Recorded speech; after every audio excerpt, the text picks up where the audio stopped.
दोस्तों, जैसा कि आप जानते हैं, T20 वर्ल्ड कप 2026 का रोमांच अब अपने चरम पर है। सुपर 8 राउंड में भारत और जिम्बाब्वे के बीच खेला गया मुकाबला अब समाप्त हो चुका है और भारतीय टीम अब सुपर 8 के अपने तीसरे और निर्णायक मुकाबले की तैयारी में पूरी तरह से जुट चुकी है।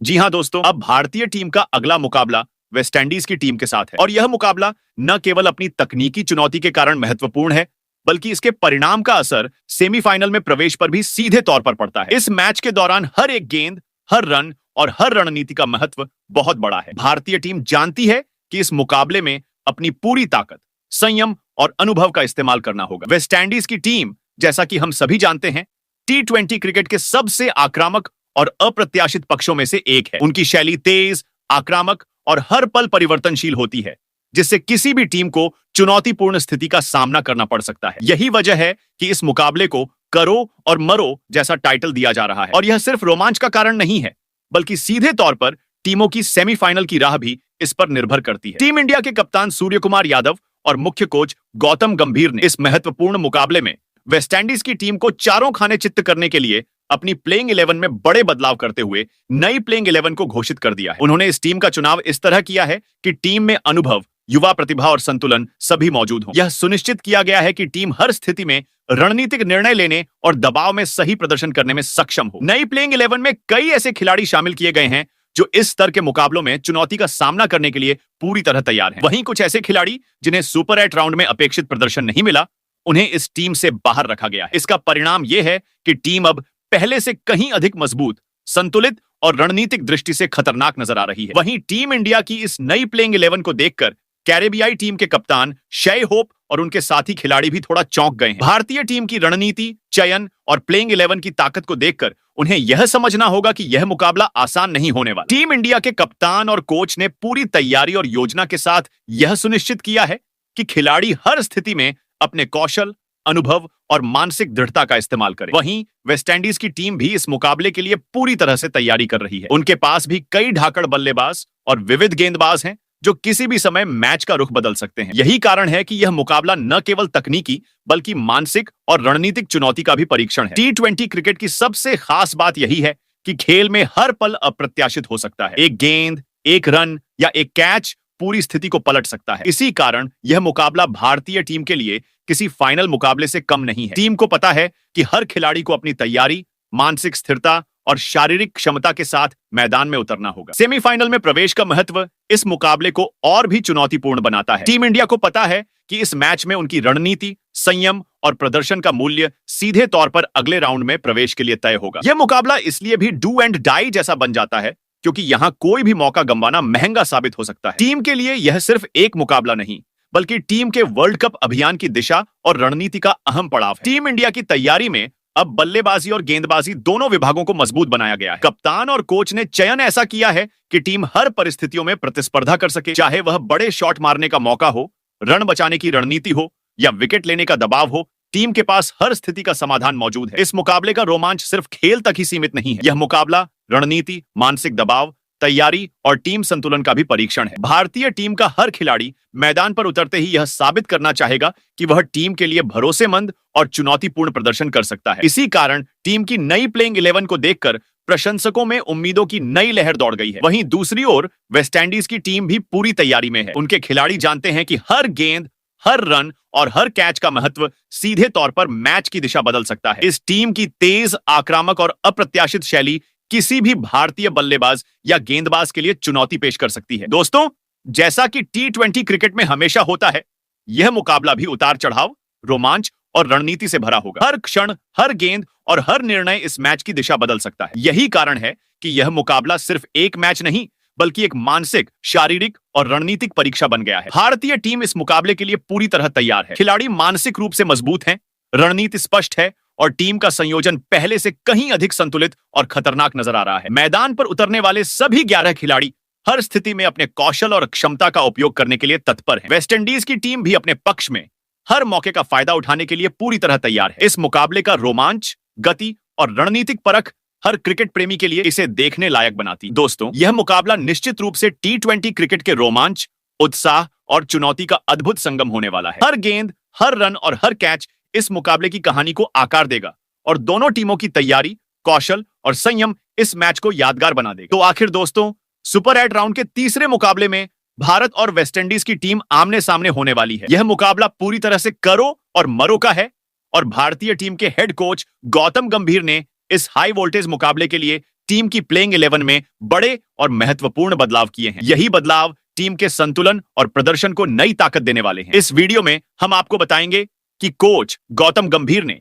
इस मुकाबले के लिए टीम में किन खिलाड़ियों को बाहर किया, किन नए खिलाड़ियों को शामिल किया और किस तरह से टीम का नया संयोजन भारतीय टीम को पहले से ज्यादा खतरनाक बना रहा है। इसके अलावा हम यह भी चर्चा करेंगे कि टीम इंडिया की रणनीति किस तरह से मैच के हर पहलू, चाहे वह बल्लेबाजी हो या गेंदबाजी, पर असर डालने वाली है। साथ ही दोस्तों, इस वीडियो में हम यह भी बताएंगे कि यह सुपर 8 राउंड का तीसरा मुकाबला कब, कहां और कितने बजे खेला जाएगा। और सबसे महत्वपूर्ण बात, इस हाई वोल्टेज मुकाबले को आप भारत में भारतीय समय अनुसार किस चैनल पर लाइव देख सकते हैं, ताकि आप कोई पल भी मिस न करें। लेकिन दोस्तों, इससे पहले हम आपसे यह जानना चाहेंगे कि आपके हिसाब से T20 फॉर्मेट में जसप्रीत बुमराह और अर्शदीप सिंह में सबसे बेहतरीन तेज गेंदबाज कौन है? हमें नीचे कमेंट बॉक्स में अपनी राय जरूर बताएं। और हां, अगर आप इस वीडियो को एंजॉय करना चाहते हैं तो इसे लाइक करें और हमारे चैनल संजू क्रिकेट को सब्सक्राइब करके ऑल नोटिफिकेशन को ऑन करना ना भूलें, ताकि आप आने वाले हर अपडेट, मैच एनालिसिस और टीम इंडिया की प्लेइंग 11 से जुड़ी हर जानकारी तुरंत पा सकें। तो चलिए दोस्तों, आपका ज्यादा समय बर्बाद किए बिना आज की इंटरेस्टिंग वीडियो को शुरू करते हैं। तो दोस्तों, सबसे पहले बात करते हैं कि भारत और वेस्टइंडीज की टीम के बीच यह तीसरा सुपर 8 मुकाबला कब, कहां और कितने बजे खेला जाएगा और आप इसे अपने मोबाइल या टीवी पर कैसे लाइव देख सकते हैं। यह जानकारी हर क्रिकेट फैन के लिए बेहद महत्वपूर्ण है, ताकि कोई भी रोमांचक पल आप मिस न करें। अगर आप इस मुकाबले को मोबाइल पर लाइव स्ट्रीमिंग के जरिए देखना चाहते हैं तो यह मुकाबला 1 मार्च दिन रविवार को भारतीय समयानुसार शाम 7 बजे से खेला जाएगा। मुकाबला कोलकाता के ऐतिहासिक ईडन गार्डन स्टेडियम में आयोजित किया जाएगा। इसे आप आसानी से जो हॉटस्टार ऐप के माध्यम से लाइव स्ट्रीम कर सकते हैं। ऐप पर आपको सभी जरूरी फीचर्स और लाइव स्ट्रीमिंग का विकल्प मिलेगा, जिससे आप मैच के हर रोमांचक पल को कहीं भी और किसी भी समय देख सकते हैं। वहीं अगर आप टीवी पर लाइव प्रसारण देखना पसंद करते हैं तो यह मुकाबला स्टार स्पोर्ट्स चैनल पर भी प्रसारित किया जाएगा। चैनल पर आप अलग अलग भाषाओं में लाइव कमेंट्री के साथ मुकाबला देख सकते हैं। यह सुविधा दर्शकों को अपने पसंदीदा भाषा में मैच का पूरा रोमांच महसूस करने का मौका देती है। इस तरह चाहे आप मोबाइल के जरिए लाइव स्ट्रीमिंग देखें या टीवी चैनल पर लाइव प्रसारण, भारत और वेस्टइंडीज के बीच यह तीसरा सुपर 8 मुकाबला हर क्रिकेट प्रेमी के लिए आसानी से उपलब्ध है। आप अपने दोस्तों और परिवार के साथ इस हाई वोल्टेज मुकाबले का रोमांच साझा कर सकते हैं और किसी भी महत्वपूर्ण पल को मिस नहीं करेंगे। तो दोस्तों, इस पूरी जानकारी के साथ आप तैयार हो जाइए इस सुपर 8 मुकाबले का लाइव आनंद लेने के लिए, क्योंकि हर गेंद, हर रन और हर कैच इस मैच को यादगार बनाने वाला। तो चलिए दोस्तों, अब बात करते हैं कि जब भी भारत और वेस्टइंडीज की टीम ने एक दूसरे के खिलाफ T20 का मुकाबला खेला है तो दोनों टीमों का इस फॉर्मेट में क्या प्रदर्शन रहा है और हेड टू हेड आंकड़े हमें क्या बताते हैं। यह जानकारी हर क्रिकेट प्रेमी के लिए बेहद दिलचस्प और महत्वपूर्ण होती है, क्योंकि इससे पता चलता है कि दोनों टीमों की प्रतिस्पर्धा का स्तर कैसा रहा है। दोस्तों, आंकड़ों की बात करें तो भारत और वेस्टइंडीज के बीच अब तक कुल 30 T20 मुकाबले खेले जा चुके हैं। इन 30 मुकाबलों में टीम इंडिया ने 19 मुकाबलों में अपनी श्रेष्ठता साबित की है। वहीं वेस्टइंडीज की टीम ने 10 मुकाबलों में जीत हासिल की, जबकि एक मुकाबला बिना किसी नतीजे के समाप्त हुआ। इन आंकड़ों को देखकर यह तो साफ है कि भारतीय टीम वेस्टइंडीज के मुकाबले हेड टू हेड रिकॉर्ड में आगे है और अक्सर इस फॉर्मेट में बेहतर प्रदर्शन करती रही है। लेकिन दोस्तों, आपको यह भी ध्यान रखना होगा कि वेस्टइंडीज कोई भी टीम को हल्के में लेने वाली टीम नहीं है। यह टीम अपने खेल में तेज, आक्रामक और अप्रत्याशित होती है। ऐसे में यह गलतफहमी होना कि भारतीय टीम हमेशा आसानी से मुकाबला जीत जाएगी, भारी भूल साबित हो सकती है। यही कारण है कि हर मैच में रणनीति, मानसिक तैयारी और प्लेइंग 11 का चयन बेहद अहम हो जाता है। इसी बात को ध्यान में रखते हुए टीम इंडिया के हेड कोच गौतम गंभीर और कप्तान सूर्य कुमार यादव ने इस सुपर 8 मुकाबले के लिए प्लेइंग 11 में बड़े बदलाव किए हैं। उन्होंने टीम में संतुलन बनाए रखने के साथ साथ नए विकल्पों को भी शामिल किया है, ताकि हर स्थिति में टीम किसी भी दबाव का सामना करने में सक्षम हो। यह बदलाव टीम को पहले से अधिक मजबूत, रणनीतिक और चुनौतीपूर्ण बनाते हैं। दोस्तों, हेड टू हेड आंकड़े यह दर्शाते हैं कि भारतीय टीम का रिकॉर्ड वेस्टइंडीज के मुकाबले बेहतर रहा है। चलिए दोस्तों, अब हम जान लेते हैं कि इस मुकाबले में कैसा होगा पिच का मिजाज, यानी क्या बल्लेबाजों का बोलबाला रहेगा या गेंदबाजों का जलवा देखने को मिलेगा। और साथ ही ईडन गार्डन्स कोलकाता के लिए कुछ दिलचस्प आंकड़े भी जानते हैं जो आपको मैच का पूरा अंदाजा देंगे। ईडन गार्डन्स की पिच को आमतौर पर बल्लेबाजों के अनुकूल माना जाता है, खासकर T20 मुकाबलों में।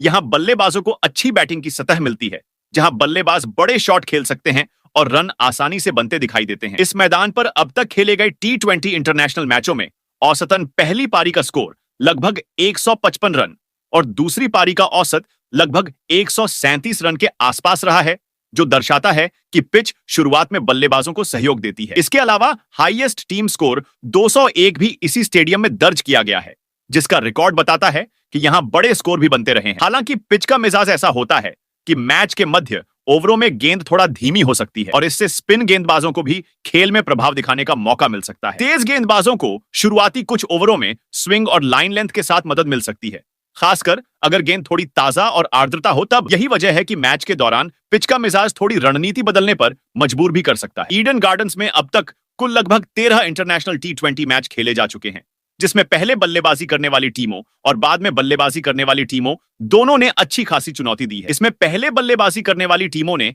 लगभग 5 मैच जीते हैं और पहले गेंदबाजी करने वाली टीमों ने लगभग 8 मैच अपने पक्ष में किए हैं, जिससे पता चलता है कि टॉस जीतकर चाहे कप्तान कोई भी रणनीति अपनाए, पिच दोनों विभागों को मौके देती है। भले ही यह पिच बल्लेबाजों के लिए मददगार प्रतीत होती हो, लेकिन जैसा कि पिछले रिकॉर्ड और आंकड़े बताते हैं, गेंदबाजों को भी मध्य ओवरों में रन रोकने और विकेट लेने का पर्याप्त मौका मिलता है। अगर पिच पर औसील का असर दिखे या नमी बनी रहे तो यहां गेंदबाजों को अलग अलग लाइन और लेंथ से बल्लेबाजों को चुनौती देना पड़ सकता है। बराबर इन आंकड़ों और पिच के मिजाज से यह साफ लगता है कि ईडन गार्डन्स की सतह दोनों विभागों को खेलने के मौके देती है।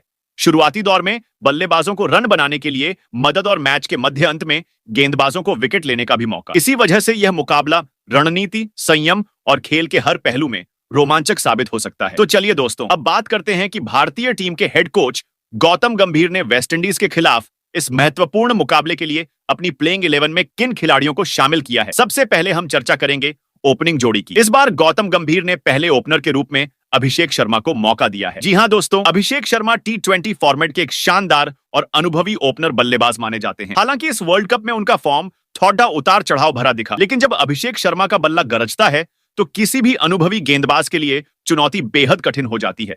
पावर प्ले के दौरान उनकी बल्लेबाजी बेहद आक्रामक और प्रभावशाली होती है। वह रन बनाने की गति और विरोधी टीम के गेंदबाजों पर दबाव डालने की क्षमता रखते हैं। उनकी पारी में बड़ी गेंदबाजी के सामने भी विरोधी गेंदबाज पीछे हटते हुए नजर आते हैं। अब बात करें उनके T20 आंकड़ों की, तो अभिषेक शर्मा ने अब तक कुल 43 T20 मैच खेले हैं और इस दौरान उन्होंने 1300 से अधिक रन बनाए हैं। इस दौरान उनके बल्ले से 8 अर्धशतक निकले हैं और 2 शतक भी निकले हैं। ये आंकड़े उनके अनुभव और आक्रामक बल्लेबाजी की पुष्टि करते हैं और इस मुकाबले में भारतीय टीम को पावर प्ले में मजबूत शुरुआत देने में उनकी भूमिका को और महत्वपूर्ण बनाते हैं। इस तरह गौतम गंभीर की रणनीति के तहत अभिषेक शर्मा की ओपनिंग जोड़ी टीम के लिए रन गति बनाए रखने और विपक्षी गेंदबाजों पर दबाव बनाने के लिए बेहद महत्वपूर्ण साबित होगी। उनके अनुभव और खेल की समझ टीम इंडिया को इस हाई वोल्टेज मुकाबले में एक मजबूत शुरुआत देने की पूरी क्षमता रखती है। वही दोस्तों, इसके बाद भारतीय टीम के हेड कोच गौतम गंभीर ने अपनी प्लेइंग 11 में नंबर 2 पर दूसरे ओपनर बल्लेबाज के रूप में टीम के विकेटकीपर खिलाड़ी ईशान किशन को शामिल किया है। जी हां दोस्तों, ईशान किशन इस वर्ल्ड कप में अब तक अपने शानदार फॉर्म से सभी को प्रभावित कर रहे हैं। उनके सामने गेंदबाजों को बल्लेबाजी करना आसान नहीं रहा है और कई मौकों पर विरोधी गेंदबाज उनके सामने अपनी रणनीति बदलने के लिए मजबूर हुए हैं। ईशान किशन ऐसे बल्लेबाज हैं जो शुरुआत से ही ताबड़तोड़ और आक्रामक अंदाज में बल्लेबाजी करने के लिए जाने जाते हैं। वह जल्दी ही रन बनाने की गति पकड़ लेते हैं और एक बार सेट हो जाने के बाद कुछ ही गेंदों में विरोधी टीम की गेंदबाजी को पूरी तरह चुनौतीपूर्ण बना देते हैं। उनकी इस क्षमता की वजह से पावर प्ले के शुरुआती ओवरों में टीम को तेज शुरुआत मिलने की संभावना बहुत बढ़ जाती है। अगर हम T20 आंकड़ों की बात करें तो ईशान किशन ने अब तक कुल 42 T20 मुकाबले खेले हैं। इस दौरान उन्होंने अपने बल्ले से 1200 से अधिक रन बनाए। इनमें 9 अर्धशतक और एक शानदार शतक भी शामिल है। यह रिकॉर्ड उनके अनुभव, आक्रामक शैली और दबाव की स्थिति में भी रन बनाने की क्षमता को दर्शाता है। ईशान किशन की पारी टीम के लिए न केवल तेज शुरुआत सुनिश्चित करेगी, बल्कि विरोधी गेंदबाजों पर दबाव भी बनाए रखेगी। उनकी बल्लेबाजी की आक्रामकता और विकेट कीपिंग की कुशलता दोनों ही टीम इंडिया के लिए इस मुकाबले में अहम भूमिका निभाने वाली है। ऐसे खिलाड़ी की मौजूदगी पावर प्ले में टीम को मजबूती देती है और मध्य ओवरों में टीम की स्थिति को स्थिर बनाए रखने में मदद करती है। वही दोस्तों, इसके बाद भारतीय टीम के हेड कोच गौतम गंभीर ने अपनी प्लेइंग 11 में नंबर 3 पर मिडिल ऑर्डर के प्रमुख बल्लेबाज बाएं हाथ के खिलाड़ी तिलक वर्मा को शामिल किया है। जी हां दोस्तों, तिलक वर्मा टीम के मध्य क्रम में तेज रन बनाने की क्षमता रखने वाले बल्लेबाज माने जाते हैं। हालांकि इस वर्ल्ड कप में उनका स्ट्राइक रेट अपेक्षाकृत धीमा नजर आया है, लेकिन इस मुकाबले में तिलक वर्मा का फोकस एक लंबी पारी खेलकर टीम को स्थिरता देना और अपने स्ट्राइक रेट को बढ़ाकर तेजी से रन बनाना होगा। तिलक वर्मा को बड़े और चुनौतीपूर्ण मुकाबलों में दबाव की स्थिति में रन बनाने वाला बल्लेबाज माना जाता है। वह बड़ी पारियां खेलकर टीम को संकट से निकालने की क्षमता रखते हैं और एक बार सेट होने के बाद विपक्षी गेंदबाजों को पूरी तरह चुनौती दे सकते हैं। उनकी बल्लेबाजी टीम इंडिया के मध्य क्रम को मजबूती देने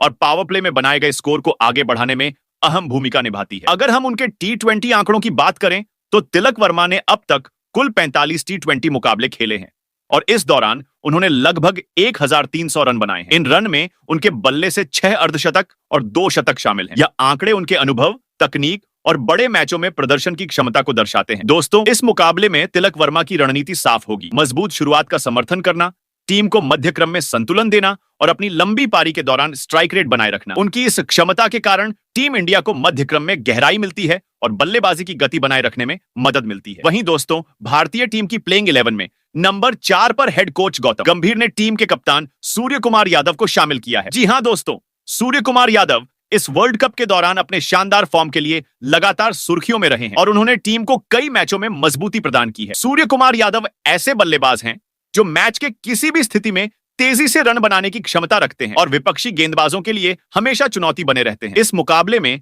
उनकी भूमिका बेहद महत्वपूर्ण होगी क्योंकि टीम को मध्य क्रम में एक स्थिर और आक्रामक बल्लेबाज की जरूरत है। सूर्य कुमार यादव न केवल तेजी से रन बनाने में माहिर हैं, बल्कि वह बड़े शॉट खेलने और दबाव की स्थिति में भी टीम को स्कोरबोर्ड पर मजबूती देने में सक्षम है। इस वजह से उन्हें मध्य क्रम में शामिल करना टीम की रणनीति के लिहाज से एक महत्वपूर्ण निर्णय साबित हुआ है। अगर हम उनके T20 आंकड़ों की बात करें तो सूर्य कुमार यादव ने अब तक कुल 110 T20 मुकाबले खेले हैं। इस दौरान उन्होंने अपने बल्ले से 3200 से अधिक रन बनाए हैं। इनमें उनके बल्ले से 25 अर्धशतक और 4 शतक शामिल हैं, जो उनके अनुभव और आक्रामक शैली को दर्शाते हैं। इनके आंकड़े साबित करते हैं कि सूर्य कुमार यादव न केवल टीम के लिए भरोसेमंद बल्लेबाज हैं, बल्कि वे बड़े और हाई प्रेशर मुकाबलों में भी अपनी क्षमता का पूरा प्रदर्शन कर सकते हैं। दोस्तों, वेस्टइंडीज के खिलाफ इस मुकाबले में सूर्य कुमार यादव से उम्मीद होगी कि वह मिडिल ऑर्डर में टीम को मजबूती दें, रन गति बनाए रखें और विपक्षी गेंदबाजों को दबाव में डालते हुए एक शानदार पारी खेलें। उनकी बल्लेबाजी टीम इंडिया को मैच में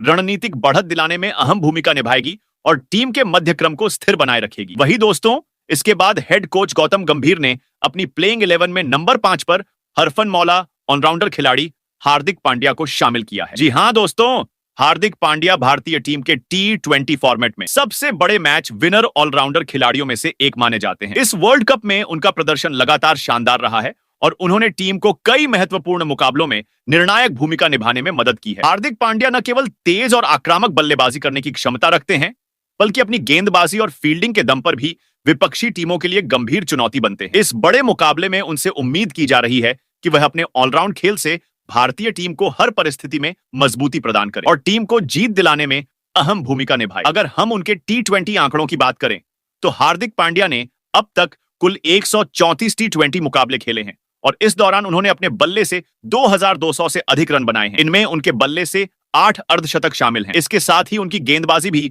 उतनी ही प्रभावशाली रही है और उन्होंने अब तक 110 से अधिक विकेट अपने नाम किए हैं। ये आंकड़े स्पष्ट रूप से दिखाते हैं कि हार्दिक पांड्या टीम के लिए कितने मूल्यवान ऑलराउंडर हैं। दोस्तों, इस मुकाबले में हार्दिक पांड्या की भूमिका बहुत अहम होगी। उनके ऑलराउंड प्रदर्शन पर टीम की मिडिल ऑर्डर मजबूती और मैच का परिणाम दोनों निर्भर कर सकते हैं। बल्लेबाजी में तेज रन बनाने से लेकर गेंदबाजी में विपक्षी बल्लेबाजों को आउट करना और फील्डिंग में कैच पकड़ना, हार्दिक पांड्या हर विभाग में टीम को बढ़त दिलाने में सक्षम है। यही कारण है कि टीम इंडिया ने इस सुपर 8 मुकाबले में उनकी पूरी क्षमता का उपयोग करने की रणनीति बनाई है। वहीं दोस्तों, भारतीय टीम की प्लेइंग 11 में नंबर 6 पर हेड कोच गौतम गंभीर ने डेफिनेशन बल्लेबाज रिंकू सिंह को मौका दिया है। जी हां दोस्तों, रिंकू सिंह भारतीय टीम के लिए डेथ ओवरों के खतरनाक फिनिशर माने जाते हैं। वह अंत के ओवरों में बड़े बड़े शॉट खेलने और छक्के लगाकर टीम के स्कोर को तेजी से बढ़ाने की क्षमता रखते हैं। उनके सामने गेंदबाज अक्सर अपनी लाइन और लेंथ के साथ दबाव महसूस करते हैं, क्योंकि रिंकू सिंह किसी भी गेंद पर रन बनाने के लिए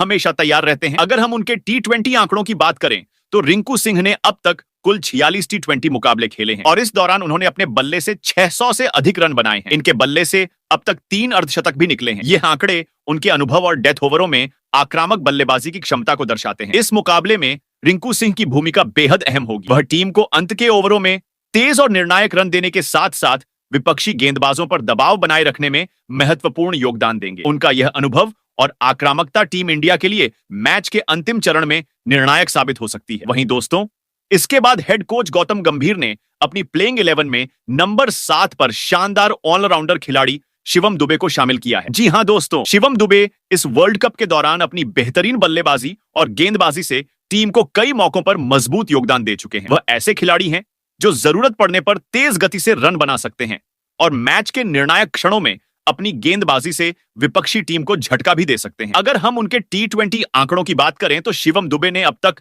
कुल 61 T20 मुकाबले खेले हैं। इस दौरान उन्होंने अपने बल्ले से 900 से अधिक रन बनाए हैं, जिसमें उनके बल्ले से 6 अर्धशतक शामिल हैं। इसके साथ ही उनकी गेंदबाजी भी काफी प्रभावशाली रही है और उन्होंने अब तक 30 से अधिक विकेट अपने नाम किए हैं। यह आंकड़े उनके ऑलराउंड प्रदर्शन और मैच के किसी भी स्थिति में टीम को सहारा देने की क्षमता को दर्शाते हैं। इस मुकाबले में शिवम दुबे की भूमिका बेहद अहम होगी। उनकी बल्लेबाजी टीम के मध्य क्रम को मजबूती देगी और जरूरत पड़ने पर गेंदबाजी में विकेट लेकर टीम को मैच में नियंत्रण बनाए रखने में मदद करेगी। इस तरह शिवम दुबे भारतीय टीम के लिए एक मल्टी फंक्शनल ऑलराउंडर के रूप में अहम भूमिका निभाने वाले हैं। वहीं दोस्तों, इसके बाद हेड कोच गौतम गंभीर ने अपनी प्लेइंग 11 में नंबर 8 पर ऑलराउंडर खिलाड़ी अक्षर पटेल को शामिल किया है। जी हां दोस्तों, अक्षर पटेल पिछले कुछ मुकाबलों में बल्लेबाजी के लिए ज्यादा दिखाई नहीं दिए हैं और इस वर्ल्ड कप में बल्ले से उनका प्रदर्शन उतना प्रभावशाली नहीं रहा है। लेकिन दूसरी ओर उन्होंने अपनी गेंदबाजी से टीम को लगातार प्रभावित किया है और विपक्षी टीमों के लिए काफी चुनौती पैदा की है। अगर हम उनके T20 आंकड़ों की बात करें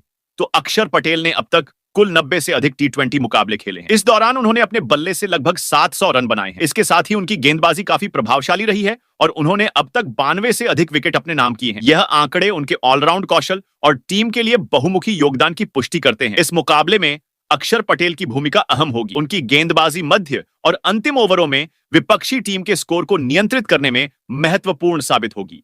वहीं जरूरत पड़ने पर बल्लेबाजी में भी वह टीम को अतिरिक्त रन दे सकते हैं। इस तरह अक्षर पटेल भारतीय टीम के लिए एक कुशल ऑलराउंडर के रूप में टीम की मजबूती और संतुलन बनाए रखने में अहम योगदान देंगे। वहीं दोस्तों, इसके बाद हेड कोच गौतम गंभीर ने अपनी प्लेइंग 11 में नंबर 9 पर बाएं हाथ के शानदार T20 स्पेशलिस्ट गेंदबाज अर्शदीप सिंह को मौका दिया है। जी हां दोस्तों, अर्शदीप सिंह भारतीय टीम के T20 फॉर्मेट में सबसे ज्यादा विकेट लेने वाले गेंदबाजों में से एक हैं। वह पावर प्ले हो या डेथ ओवर, किसी भी स्थिति में सटीक और रणनीतिक गेंदबाजी करके टीम के लिए महत्वपूर्ण ब्रेक थ्रू दिलाते हैं। उनके स्विंग और यॉर्कर किसी भी समय विकेट दिलाने में सक्षम है। वह विशेष रूप से डेथ ओवर में विपक्षी टीम के रन रेट को नियंत्रित करने और मैच में निर्णायक भूमिका निभाने के लिए जाने जाते हैं। अगर हम उनके T20 आंकड़ों की बात करें तो अर्शदीप सिंह ने अब तक कुल 80 से अधिक T20 मुकाबले खेले हैं और इस दौरान उन्होंने लगभग 125 विकेट अपने नाम किए हैं। यह आंकड़े उनके अनुभव और कुशल गेंदबाजी की क्षमता को दर्शाते हैं। इस मुकाबले में अर्शदीप सिंह की भूमिका बेहद अहम होगी। वहीं दोस्तों, इसके बाद हेड कोच गौतम गंभीर ने अपनी प्लेइंग 11 में नंबर 10 पर स्पिन गेंदबाज कुलदीप यादव को शामिल किया है। जी हां दोस्तों, कुलदीप यादव भारतीय टीम के लिए एक शानदार और कुशल स्पिनर गेंदबाज है। वह अपने धीमे और सटीक स्पिन के जरिए विपक्षी बल्लेबाजों को लगातार परेशान करते हैं और टीम के लिए महत्वपूर्ण विकेट चटकाने में सक्षम है। अगर हम उनके T20 आंकड़ों की बात करें तो कुलदीप यादव ने अब तक कुल 54 से अधिक T20 मुकाबले खेले हैं और इस दौरान उन्होंने लगभग 95 विकेट अपने नाम किए हैं। उनकी सटीक लाइन, लेंथ और विविध स्पिन विकल्प उन्हें T20 में बेहद प्रभावशाली बनाते हैं। कुलदीप यादव की इस मुकाबले में भूमिका बेहद अहम होगी। वह मध्य और अंत के ओवरों में टीम इंडिया को नियंत्रण बनाए रखने में मदद करेंगे और विपक्षी टीम के विकेट चटकाकर मैच में निर्णायक भूमिका निभाएंगे। वहीं दोस्तों, इसके बाद हेड कोच गौतम गंभीर ने अपनी प्लेइंग 11 में नंबर 11 पर भारतीय टीम के सबसे खतरनाक और तेज गेंदबाज जसप्रीत बुमराह को शामिल किया है। जी हां दोस्तों, जसप्रीत बुमराह T20 फॉर्मेट में टीम इंडिया के लिए एक बेहद महत्वपूर्ण और घातक गेंदबाज माने जाते हैं। उनके सामने बल्लेबाजों के लिए रन बनाना आसान नहीं होता क्योंकि वह पावर प्ले हो या डेथ ओवर, हर स्थिति में विपक्षी बल्लेबाजों को चुनौती देते हैं। अगर हम उनके T20 आंकड़ों की बात करें तो जसप्रीत बुमराह ने अब तक कुल 92 T20 मुकाबले खेले हैं और इस दौरान उन्होंने 115 से अधिक विकेट अपने नाम किए हैं। इस मुकाबले में बुमराह की भूमिका बेहद अहम होगी। वह पावर प्ले में शुरुआती विकेट लेने और डेथ ओवर में विपक्षी टीम के रन रोकने में निर्णायक साबित होंगे। जसप्रीत बुमराह की गेंदबाजी भारतीय टीम के लिए हमेशा मैच का टर्निंग पॉइंट साबित होती है और टीम को बड़े मुकाबलों में सफलता दिलाने में मदद करती है। तो दोस्तों, वेस्टइंडीज के खिलाफ खेले जाने वाले इस मुकाबले में भारतीय टीम ऐसी दिखाई देगी। प्लेइंग 11 आप कमेंट कर बताओ, इस प्लेइंग 11 में और किस खिलाड़ी को होना चाहिए था।